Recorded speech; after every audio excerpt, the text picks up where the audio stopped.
영접하는 자는 나를 영접하는 것이요 나를 영접하는 자는 나를 보내신 이를 영접하는 것이니라. 선지자의 이름으로 선지자를 영접하는 자는 선지자의 상을 받을 것이요 의인의 이름으로 의인을 영접하는 자는 의인의 상을 받을 것이요 또 누구든지 제자의 이름으로 이 작은 자 중 하나에게 냉수 한 그릇이라도 주는 자는 내가 진실로 너희에게 이르노니 그 사람이 결단코 상을 잃지 아니하리라 하시니라. 아멘. 바로 전도자의 상급입니다. 너희를 영접하는 자는 나를 영접하는 것이요 나를 영접하는 자는 나를 보내신 이를 영접하는 것이니라. 이 복음제는 깨닫고 한참 전도할 때 우리가 이제 현장에 가서 복음을 전하는데 이 복음을 좀 거부하고 그리고 또 거부할 때도 좀 안 좋게 거부하면은 당연히 이제 내가 자기를 살리러 왔지 자기에게 도움을 주러 왔는데 왜 저럴까? 왜 저걸 모를까? 그런 생각들을 할 수가 있거든요. 또 그렇게 했고 근데 이제 이 말씀을 딱 보고 난 다음에는 내가 하는 게 아니니까 그러니까 너희를 영접하는 자는 나를 영접하는 것이요 나를 영접하는 자는 나를 보내신 이를 영접하는 것입니다. 그러니까 나를 영접하는 자는 바로 나를 보내신 예수님을 나를 보내신 하나님을 영접하는 것이라는 얘기입니다. 그러니까 나를 거부하면은 육신적으로 볼 때는 나를 거부하는 것 같지만은 하나님을 거부하는 것이라는 얘기입니다. 그러니까 제가 이 말씀을 딱 붙잡고 난 다음부터는 현장에 가서 안 받아도 저는 상관이 없어요. 내가 하는 게 아니니까. 내가 하는 거라면은 내가 저 사람한테 복음을 잘못 전했나? 이렇게 다음에 또 연구를 해야 되겠다. 이렇게 하겠지만은 근데 복음을 전하고 하는 거고 그것도 이제 하나님이 하시는 거기 때문에 이게 더 편해지는 거예요. 내가 하는 게 아니라 하나님이 하신다는 얘기입니다. 그러니까 나를 거부하면은 나를 거부한 게 아니에요. 하나님을 거부한 거예요. 그래서 이 말씀 딱 난 다음에는 하나님이 원하시는 게 뭐냐? 하나님이 기뻐하시는 게 무엇이냐? 그래서 하나님이 지금 하시고자 하시는 일이 무엇이냐? 그 하나님이 하시는 일들을 진행을 시켜나가는 거예요. 그냥 나를 영접하는 게 아니라 하나님이 하셔야 되는데 하나님이 내 입을 통해서 하나님이 내 육신을 통해서 하나님이 하시는 거니까요. 만약에 하나님이 여러분에게 하나님의 말씀을 전한다면 지금 이 시간에 핸드폰 만지고 장난하겠어요? 하나님이 와서 말씀을 전하는데 근데 이게 사람이 하니까 좀 살짝 다른 짓 해도 모를 거 아니냐. 그리고 이제 사람이 하는 건데 또 이제 맨날 똑같은 예배 드리는 건데 이런 생각을 할 수가 있거든요. 근데 만약에 하나님이 하신다면은 달라지겠죠. 그러니까 저는 이 말씀, 그러니까 너희를 영접하는 자는 나를 영접하는 것이요 나를 영접하는 자는 나를 보내신 이를 영접하는 것이니라. 그러니까 저는 이제 하나님이 저를 목사로 딱 세웠을 때 제가 이 전도자로 딱 섰을 때 이 말씀을 저는 딱 붙잡고 가는 거예요. 그래서 41절에 선지자의 이름으로 선지자를 영접하는 자는 선지자의 상을 받을 것이요 의인의 이름으로 의인을 영접하는 자는 의인의 상을 받을 것이요 여기서 이제 선지자는 말씀을 전하는 자고 의인은 이 말씀을 순종하는 자를 얘기하는 거죠. 그러면서 40절에 또 누구든지 제자의 이름으로 이 작은 자 중 하나에게 냉수 한 그릇이라도 주는 자는 내가 진실로 너희에게 이르노니 그 사람이 결단코 상을 잃지 아니하리라 하시니라. 그러니까 여기 보면 그 하는 일들 중에 전도자에게 냉수 한 그릇이라도 주는 자는 내가 그 상을 잃지 않겠다는 얘기입니다. 그러니까 하나님의 일을 하는 데 있어서는 하나님께서 반드시 상급을 주신다는 얘기입니다. 그러니까 여러분들이 예수를 믿고 난 다음에 여러분들이 해야 될 일은 하나님 앞에서 이 부분이 확실해져야 돼요. 하나님 앞에서. 그러니까 이제 탈무드에 그런 얘기가 나오죠. 자기 자녀가 이제 마당을 쓰는데 자기 집 마당을 쓰는 거잖아. 근데 그 부모님이 뭐라고 했냐면은 너는 지금 우리 집 마당을 쓰는 것이 아니라 지구 한 편을 네가 쓸고 있는 것이다. 이렇게 얘기를 해주는 거예요. 그러니까 달라지는 거죠. 나는 그냥 우리 집을 청소하고 있는데 그게 우리 집이 아니라 지구의 한 부분이란 얘기입니다. 그러면 아무래도 자세가 달라지죠. 그러니까 내 집 쓰는 거하고 지구를 쓰는 거하고는 아무래도 자세가 달라지겠죠. 그러니까 여러분들이 우리가 이제 자세가 이렇게 바뀌어야 되는데 그냥 자세가 바뀌어버리면은 종교적이 되고 좀 율법적이 돼요. 근데 말씀을 딱 붙잡고 말씀의 은혜 받고 이 말씀대로 우리가 이렇게 살아야 되는구나. 이렇게 말씀을 잡고 가게 되면은 좀 이게 종교적이나 율법하고는 다른 거예요. 그러면서 이제 다른 사람이 볼 때는 나는 말씀을 붙잡고 하나님 앞에 헌신하는데 다른 사람이 볼 때는 그게 되게 종교적으로 보일 수도 있고 율법적으로도 보일 수가 있어요. 그러니까 나는 말씀을 붙잡고 나는 예수님의 은혜에 너무 감사해서 내 모든 중심을 하나님 앞에 두고 내 모든 삶의 중심도 하나님 앞에 두고 가는데 좀 사람들은 그렇게 볼 수 있죠. 너무 율법적으로 너무 종교적으로 너무 타이트하다. 우리가 세상을 살아가는데 그렇게 타이트하면 불신자들이 붙을 수 있냐. 이렇게 이제 교회 안에서 팀 사역하는 그런 경우도 있어요. 제가 그런 걸 봤을 때 이 사람이 이런 걸 모르는구나. 내가 한다고 생각하니까 그렇게 하는 거예요. 그런데 내가 하는 것이 아니라 지금 나와 함께 하시는 하나님이 하신다는 얘기입니다. 그러니까 여러분들이 그걸 잘 알아요. 그러니까 우리 교회가 어떤 교회냐, 하나님께 예배를 드리고 하나님의 말씀을 듣는 거예요. 그러니까 하나님께 하는 거예요. 그러니까 제가 이 중심을 가지고 하기 때문에 여러분들이 예배를 잘 드린다. 또 여러분들이 헌금을 잘한다. 그럼 반드시 하나님이 축복해 주십니다. 제가 막 말씀을 가지고 여러분들을 훈련시키고 또 여러분들을 가르칠 때도 있지만은 그 가르치는 중심은 뭐냐면 하나님 앞에서. 그러니까 여러분들이 주일날 예배를 드릴 때 하나님 앞에 예배를 드리고 내가 하나님께 예배를 드린다. 그럼 달라지죠. 일주일 중에 가장 중요한 시간이 언제냐? 주일이거든요. 하나님께 예배를 드리는 시간이거든요. 그러면 일주일의 모든 삶의 스케줄이 하나님께 예배 드리는 삶으로 바뀌는 거예요. 그런데 이제 이 중심이 안 되면은 그럴 수 있죠. 빠질 수도 있지. 그리고 또 급한 얘기에 무슨 일이 생기면은 늦을 수도 있지. 당연히 늦을 수 있죠. 왜냐면 우리가 살다 보면. 그런데 이것이 계속 반복이 된다. 그거는 이제 다른 얘기죠. 초신자가 당연히 빠질 수도 있고 집안에 무슨 일이 있어서 안 올 수도 있고 그래요. 그런데 목사님들이나 목회자들이나 중직자들이 그런 생각을 한다. 빠질 수도 있지.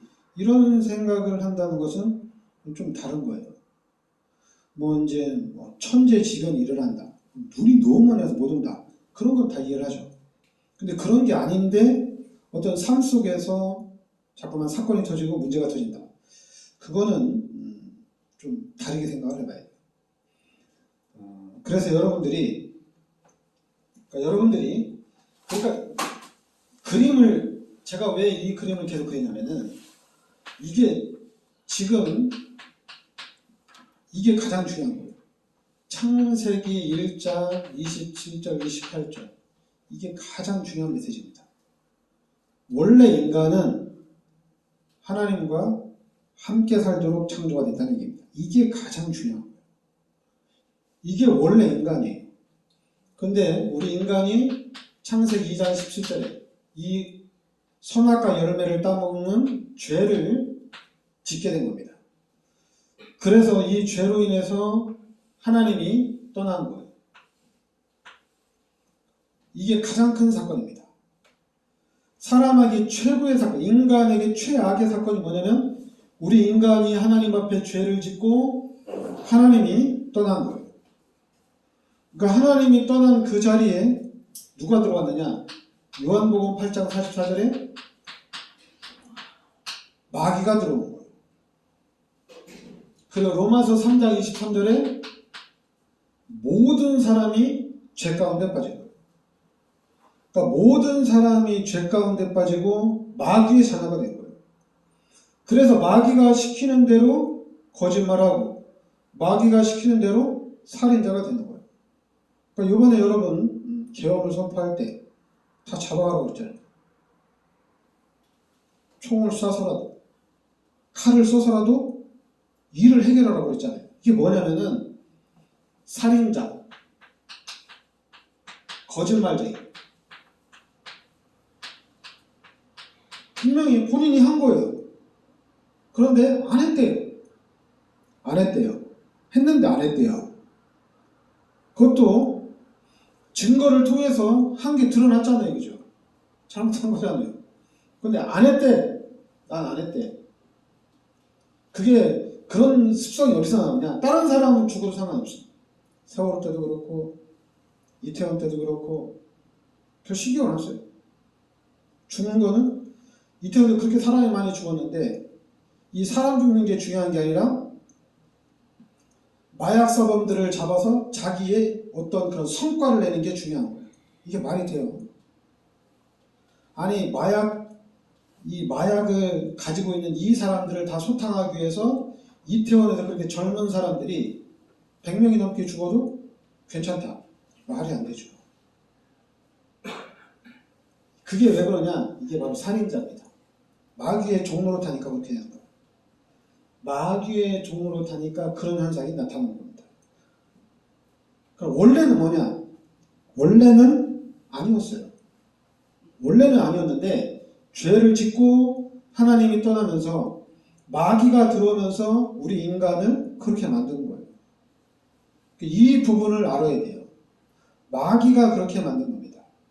그래서 이 마귀가 그 문제를 가문의 문제로 만들어 놓은 거예요.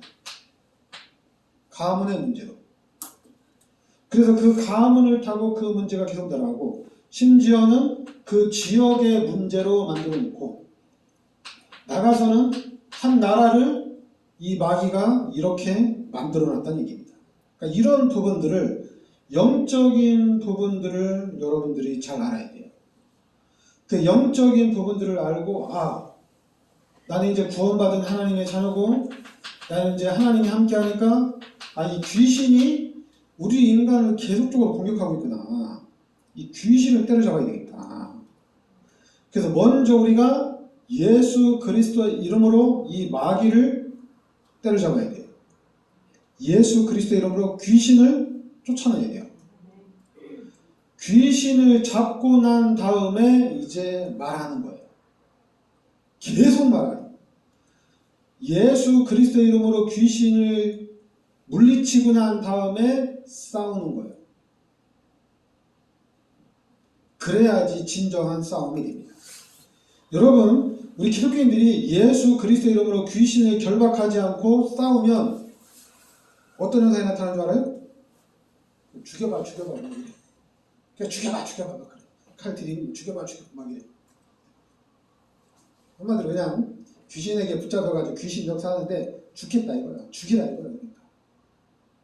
문제를 해결하려고 싸우는 게 아니라 정신이 나가서 싸우는 거예요.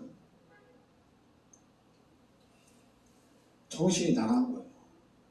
귀신이 역사하는 거예요. 그러니까 다 때려 부시는 거예요. 제정신으로는 그걸 못 때려 부셔요. 왜냐면 아까운데. 근데 귀신에 들리니까 다 때려 부시는 거예요. 그거는 눈에 보이지 않지만 극도로 귀신이 역사하는 겁니다. 근데 우리 기독교인들이 그걸 알고 이 예수 그리스도의 이름으로 귀신을 꽁꽁 묶어놓고 계속 얘기하는 거예요. 귀신을 묶어놓고 계속 얘기하는 겁니다. 근데 이제 이 부분을 잘 안 되는 거죠. 왜냐면 여러분 예수 그리스도 이름으로 우리가 이 귀신을 꽁꽁 묶어놓으면은 일단 싸우는데 귀신이 역사를 안 하면 극에 달하는 일은 없습니다. 없어요. 절대 일어나지 않아요. 귀신이 역사를 안 하면은 자살하는 일도 없어요. 귀신이 역사를 안 하면은 살인도 일어날 수가 없어요. 안 일어납니다. 진짜 사람을 죽이고 계속해서 거짓말을 밥 먹듯이 하는 사람들은 이게 뭐냐면 귀신의 역사예요. 귀신에게 붙잡히니까 그렇게 되고, 심지어는 귀신을 꺼는데도 안 되죠. 이게 왜 그런지 알죠? 이 귀신이 아예 이제는 각인시켜 놓고 이걸 뿌리내리고 체질화를 시켜놨다는 얘기입니다. 그러니까 계속 반복하는 거예요. 그래도 괜찮아요. 아무리 각인되고 뿌리내리고 체질화돼도 우리가 예수 그리스도 이름으로 귀신을 결박해 놓으면은 말이 됩니다. 말이 돼요. 무서울 일이 없어요. 왜냐면 귀신이 꺾였으니까. 귀신이 역사를 해야지 극에 달하는 싸움이 일어나는 거예요. 사람들 싸울 때 보면, 특히 부부싸움 할 때 보면은 정신이 없어요. 막 다 때려 부셔요. 언제는 남편에게 귀신 역사하면 남편이 다 때려 부시고, 또 이제 부인에게 귀신 역사하면 부인이 다 때려 부시고 막 그래요. 귀신이 어디 역사하느냐에 따라서 그 사람이 승자가 되는 거예요. 왜냐하면 귀신에게 붙잡히면은 이게 눈이 돌아간 거니까 아무도 못 말려요. 눈 돌아간 사람도 누가 말리겠어요? 아무도 못 말려요. 그런데 그 귀신의 세력을 딱 때려잡아 놓으면은 아무리 각인되고 뿌리는 체질화돼도 이 부분은 이겨나갈 수가 있다는 얘기입니다. 그러니까 우리가 사역을 하는 데 있어서 예수님이 우리에게 누가복음 10장 19절에 귀신을 쫓아내는 권세를 주셨거든요. 이게 너무나도 중요합니다.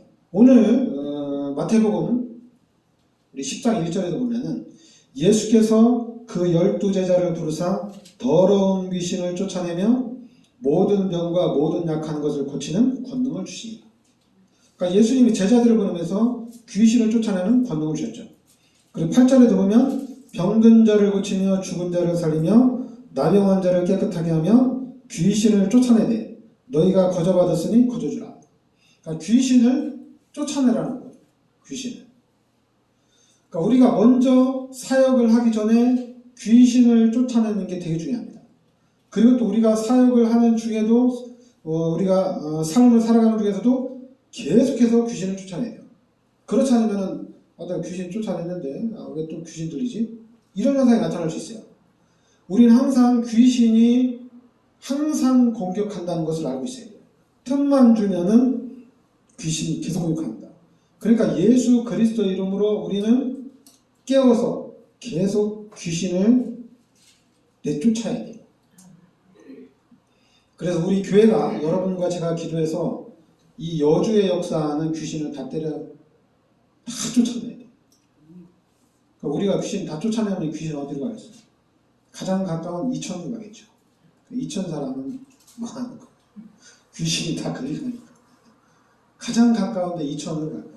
여러분, 그러니까 귀신이 계속 쫓아내세요. 여주에 귀신 역사하지 않도록.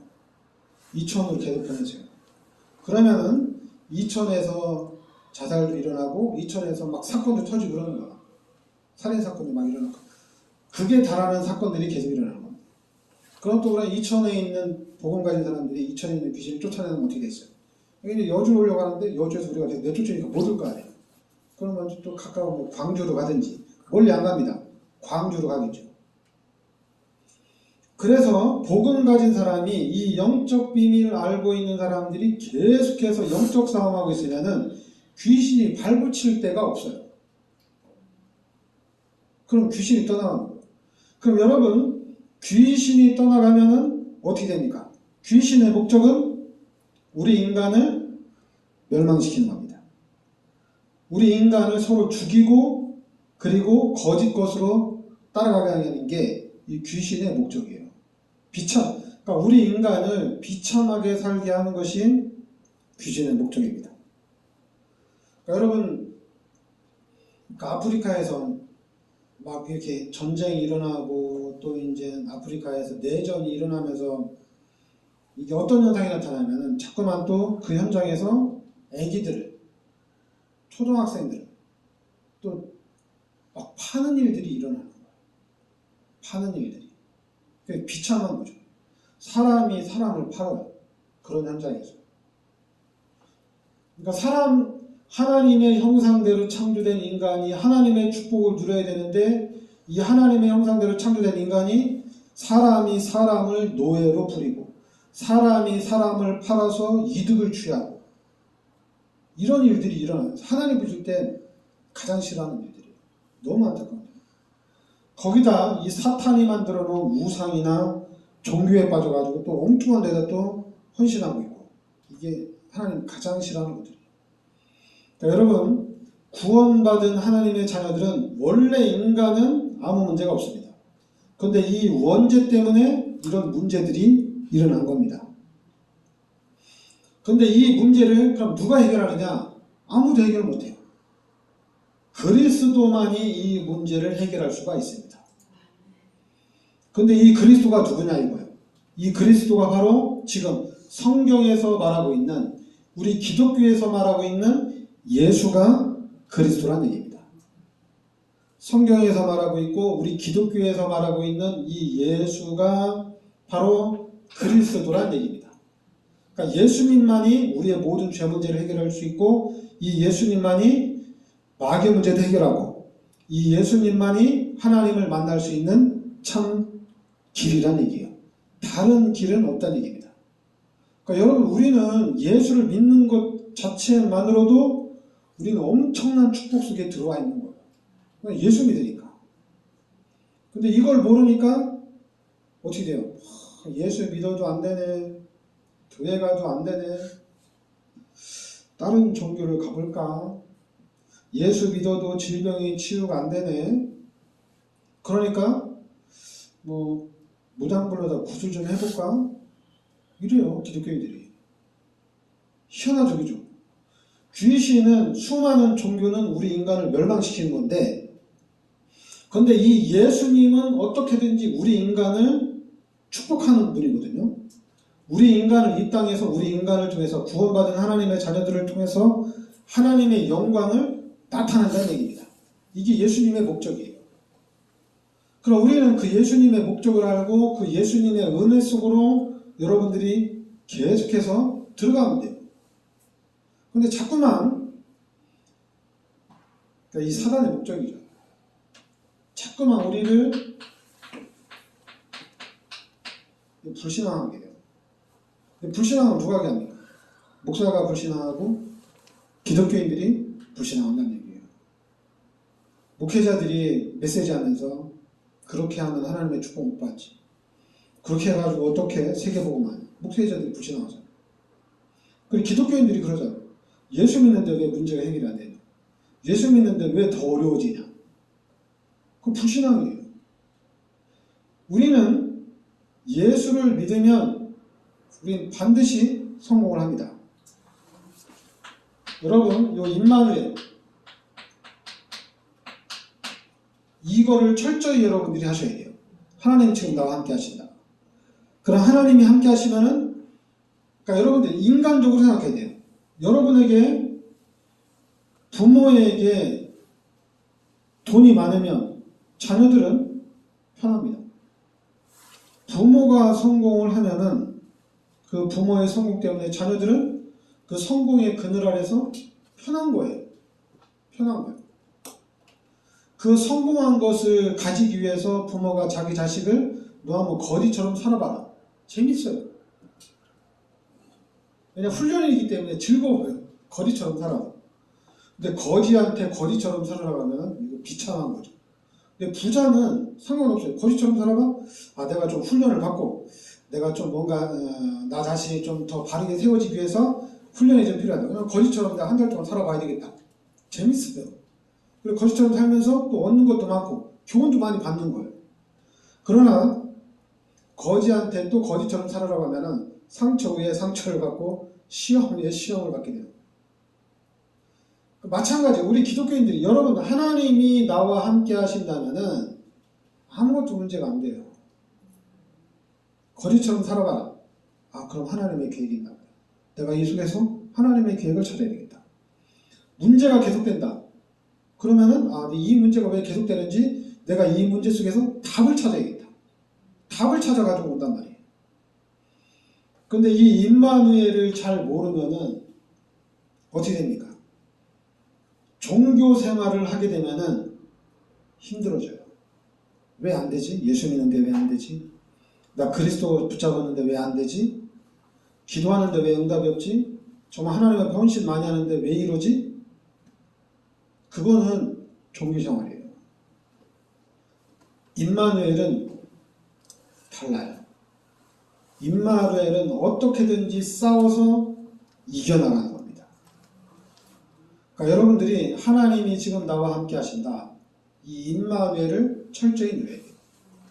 그러니까 임마누엘 누리는데도 뭔가 자꾸만 안 되는 것 같다. 그 두 번째는 뭐냐? 복음입니다.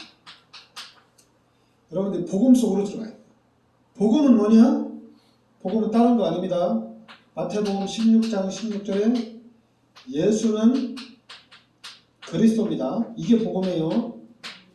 다른 게 복음이 아니라 예수가 그리스도라는 것이 복음입니다. 하나님이 우리를 구원하기 위해서 길을 열어주셨어요. 하나님이 우리를 축복하기 위해서 하나님이 길을 열어주셨는데 그분이 바로 누구냐면은 예수님입니다. 여자 유손을 예수님을 이 땅에 보내주신 거예요. 그래서 예수를 믿음으로 인해서 모든 문제가 해결되는 겁니다. 그러니까 여러분들은 예수가 그리스도라는 것을 알아야 돼요. 그러니까 그리스도가 누구냐? 그리스도는 나의 죄 문제를 십자가에서 다 해결해 주시고 그리고 하나님을 만날 수 있는 길을 열어주시고 요 마귀의 머리를 박살내신 겁니다. 그래서 죄 문제를 해결한 제사장, 하나님 만나는 길을 알려주신 선지자, 마귀의 일을 멸하신 왕, 요 세 가지 직분을 합친 게 그리스도입니다. 그런데 이 제사장, 선지자, 왕의 역할을 한 분이 누구냐? 바로 예수님이란 얘기입니다. 그러니까 예수가 그리스도라는 것을 알아야 돼요. 그럼 여러분들은 요 세 문제, 죄 문제, 하나님 만나는 길, 마귀 문제를 해결하면은 모든 문제가 해결된 거예요. 요 세 가지 문제 해결이 모든 문제 해결입니다. 솔직히 여러분들이 그리스도를 통해서 하나님을 만났다는 것 자체도 모든 문제 다 해결된 거예요. 이제 자꾸만 사람들은 불신앙하니까 하나님 만났는데 왜 해결이 안 돼요? 기도하는데 왜 해결이 안 돼요? 내가 하나님 앞에 열심히 헌신하는데 왜 축복을 안 줘요? 이 불신앙 때문에 내가 하나님을 만난 것이 무용지물이 되는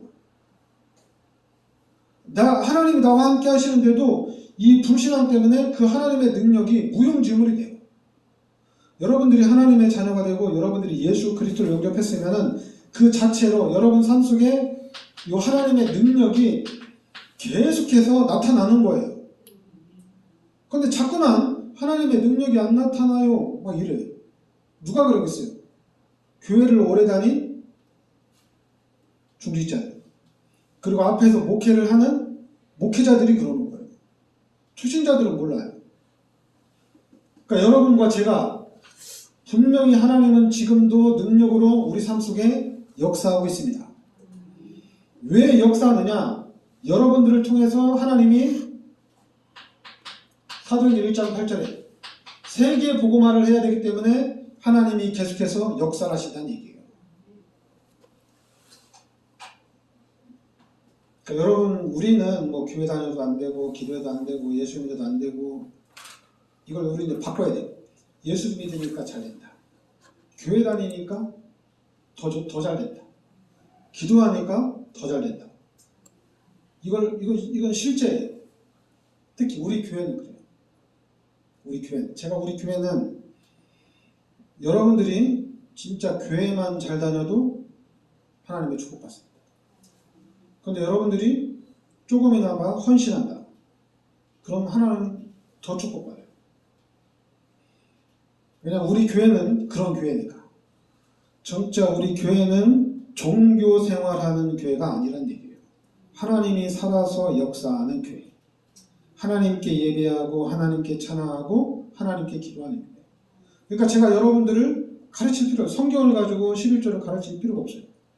성경을 가지고 여러분 신앙생활을 주일 성도도 가르칠 필요가 없고 성경을 가지고 교회를 어떻게 다녀야 되는지 가르칠 필요가 없어요. 왜냐하면 하나님을 만나서 하나님과 함께하는 신앙생활을 하는 교회니까. 제가 할 게 있다면은 헌금 좀 그만하세요. 그리고 주일날 오지 말고 그 불신자 친척들하고 좀 해외 놀러 갔다 오세요. 제가 할 일은 그게 제가 할 일이에요.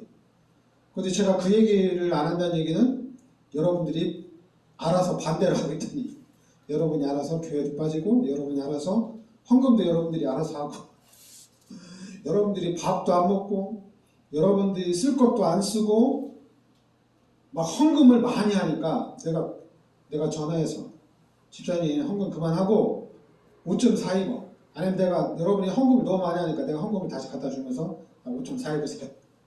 밥도 좀 맛있는 거 먹고 소고기 좀 사 드세요. 제가 할 일은 그 일을 해야 되거든요. 근데 이거는 제가 막 11조 안 하니까 월급날 찾아가서 11조 받아내고 이게 뭐 하는 거예요. 그러니까 불신자들이 볼 때 저 목사는 도둑놈이야. 저 목사는 돈밖에 몰라. 교회는 기업이야. 이런 말을 듣는 거예요. 그리고 또 이제 성도들 중에 목사가 11조 하면 축복받는다 해서 11조 했는데 내가 10년을 11조 했는데 하나님 경제 축복을 안 해주네? 이런 불신앙들이 가득 차는 거예요. 뭔 말인지 알죠? 우리는 임마누엘을 확실하게 누려야 됩니다. 여러분이 임마누엘을 확실하게 알고 임마누엘을 누려야 돼요. 아니면 여러분들이 예수님, 나는 죄인이고 예수님이 나의 모든 죄를 십자가에 대속해 주신 이 사실이 여러분 가슴에 이게 감격으로 다시 일어나야 돼요. 이 감격이. 그리고 그 죄 문제 해결 감격 가지고는 안 됩니다. 예수가 그리스도라는 감격이 나와야 돼요. 오, 예수가 그리스도네. 이번에 이제 트럼프가 미국 대통령이 됐대. 이거 굿 뉴스거든요. 이건 참 놀라운 뉴스거든요. 미국 대통령, 트럼프가 미국 대통령이 됐대. 이거 중요한 뉴스잖아요, 얘기죠. 마찬가지로, 예수가 그리스도래. 기독교인들한테는 이게 돼야 돼요. 기독교인들한테는, 예수가 그리스도래. 그 사람들한테 얘기하는 거, 예수가 그리스도래. 이 계속 해주는 거야. 왜 해주냐면은, 이걸 알아야 되니까. 이걸 알아야 되니까. 그래, 이걸 알아야 되는 이유가 뭐야? 바로 이거예요. 창세기 1장 27절, 28절이 바로 예수가 그리스도라고 얘기하는 겁니다. 이 사실을 알아야지 예수가 그리스도라고 얘기할 수 있어요. 이 사실이 아닌 나의 육신의 질병 문제, 귀신 문제 때문에 어떤 경제 문제 때문에 예수가 그리스도라고 얘기하는 것은 한계가 있어요. 당연히 질병 걸린 사람한테 얘기할 수 있습니다. 예수가 그리스도다. 예수 그리스도 이름으로 기도하면 질병 치유된다. 당연히 얘기할 수 있어요. 그거는 한계가 있어요. 왜냐하면 예수 그리스도 이름으로 기도해서 즉시 질병이 치유가 될 수가 있고 또한 그 질병이 치유가 안 될 수도 있어요. 즉시 치유되는 사람은 예수가 그리스도가 맞구나 이렇게 얘기하지만은 치유가 안 되는 사람들은 예수가 그리스도인데 왜 질병이 치유가 안 되지? 이렇게 의문점을 가질 수가 있습니다. 그런데 원래 인간의 이 축복을 회복하는 것이 예수가 그리스도라는 것을 알면은 이건 달라지는 거예요. 달라지는 겁니다. 그러니까 여러분들이 제가 창세기 1장 27절 28절을 언약으로 잡은 거는 교회를 개척하고 좀 시간이 지나면서 제가 잡은 거예요. 제가 복음 얘기를 우리 사람에게 가장 필요하고 현장에 가장 필요한 거는 그리스도거든요. 이 그리스도를 계속 말해야 되는데 우리 교회가 쑥쑥 부흥이 됐으면은 제가 아마 이 언약은 못 잡았을 거예요. 이 부흥이 안 되잖아요. 부흥이 안 되는데도 늘 똑같은 사람인데도 이 얘기를 제가 계속 해야 되거든요. 왜냐하면 계속 해야 되는데 이걸 왜 또 계속하지? 그 이유는 여기서 찾은 거예요. 원래 인간은 그리스도만 있으면 됩니다. 다른 건 필요 없어요. 성경에 대한 지식 필요 없습니다. 내가 하나님 만나서 하나님과 함께 사는데 뭔 성경의 지식이 필요해요. 나는 틈만 나면 교회 가려고 하는데 뭔 성경의 지식이 필요해요. 틈만 나면 교회를 어떻게 안 갈까? 이런 사람들한테는 성경의 지식이 필요해요. 성경의 지식. 그래서 성경대로 교회를 다니려고 해요. 그러나 나는 예수님이 나의 죄를 십자가에 대속해 주셔서 내가 구원받았는데 왜 난 틈만 나면 교회 가고, 난 시간만 나면 교회가 나고, 나는 휴가 받으면 교회 가고, 이런데 성경에 대한 지식이 필요 없죠. 난 돈만 생기면 하나님 앞에 헌신하고, 돈만 내면 헌금하는데 뭐 성경에 대한 지식이 필요해요. 교회를 어떻게 하면 안 다닐까? 교회를 어떻게 하면은 이렇게 좀 어떻게 시간을 잘 분배를 할까? 그러니까 야 성경에 봐라 주일 성사하라고 했다. 성경에 봐라 수요일날 금요일날 공예배는 빠지지 말라고 했다. 성경에 봐라 11조 하라고 했다. 그럼 11조만 하면 되잖아요. 근데 나는 이 십자가의 은혜가 너무 감사해서 내 인생을 다 갖다 바쳤어요. 난 오직 교회야. 성경에 대한 지식 필요 없어요. 왜냐하면 내 삶이 이제는 하나님과 함께 하나님의 능력을 누리고 있으니까. 우리 교회가 이런 교회가 되어야 돼요. 하나님의 능력을 누리고 있으면은 1000명이 돼도 끄떡 없어요. 10,000명이 돼도 끄떡 없어요. 하나님이 하시는 거니까. 그런데 목회를 하려고 하면은 조직을 잘 짜야 돼요. 중직자를 잘 쳐야 돼요. 그래야지 10,000명이 돼도 10만 명이 돼도 관리가 잘 돼. 근데 이거 중직자 한번 잘못 세우면은 그 지역은 완전 쑥대밭이 되는 거예요. 당연하죠. 사람 잘못 세우면 그런 일이 일어나는 거예요. 근데 우리 교회는 하나님이 하는 거예요. 아무리 사람이 많고 부흥해도 문제 없어. 아무 소리 없어. 왜냐하면 하나님이 다 지켜주시니까. 하나님이 살아계시니까. 여러분 하나님 살아계십니다. 그 살아계신 하나님의 능력을 우리가 누려야 되고 그 부분에 대한 증인으로 서야 될 줄 믿습니다. 하나님 오늘도 귀한 말씀으로 인도해 주시니 감사드립니다. 오늘 말씀대로 분명히 하나님은 살아계시고 우리의 삶이 하나님 앞에서 하나님께 하는 삶이 되게 하여 주시옵소서. 그래서 하나님의 축복을 하나님의 능력을 누리는 삶이 되게 하여 주시옵소서. 예수 그리스도 이름으로 기도합니다. 아멘.